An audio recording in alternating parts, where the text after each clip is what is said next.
A national lockdown was announced on 24th March, and it took place within 4 hours of its announcement. None of us were prepared, yet we complied with it. Many people were stranded. You have been seeing videos of migrant laborers trudging hundreds of miles to reach their hometown. Some of them have died. Many of them were starving.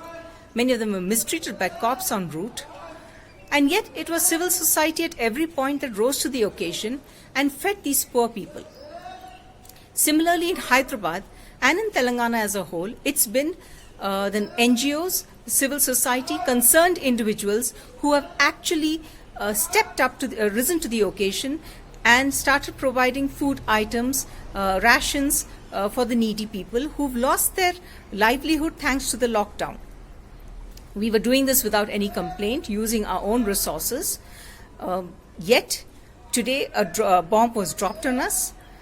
We had the mayor of the city state that NGOs and individuals can no longer distribute food items in the individual capacity. They will be penalized if they do so.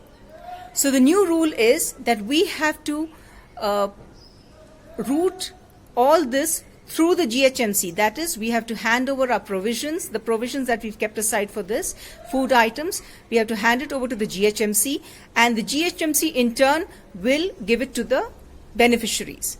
Now, this is a very roundabout way of doing it, and it is not a transparent way of working. The mayor needs to understand that we are 13 days into the lockdown, and he has suddenly realized that poor people were being fed.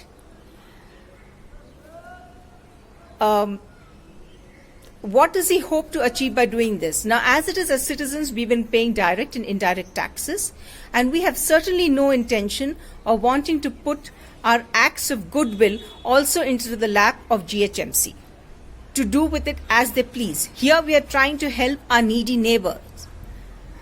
A lockdown doesn't mean the loss of humanity. No.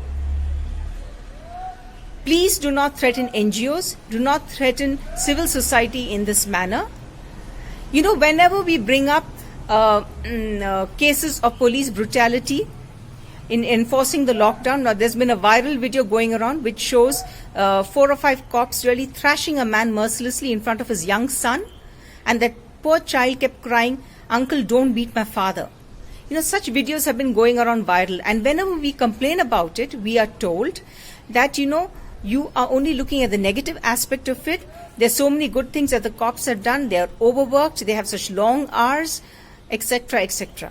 Right. If your system is so overworked, pray, do tell us, how do you plan to take on this additional burden of collecting our provisions and making sure that it reaches the beneficiary?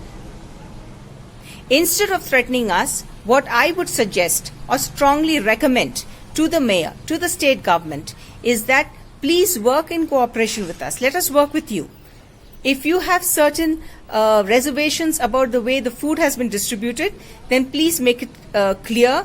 Tell us, give clear directives, clear guidelines by which we can work with each other to make sure that the needy are helped. Because this is a network built on trust.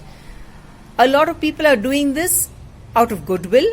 We trust each other, we help each other. A lot of people are spending zakat money way ahead of Ramzan for this.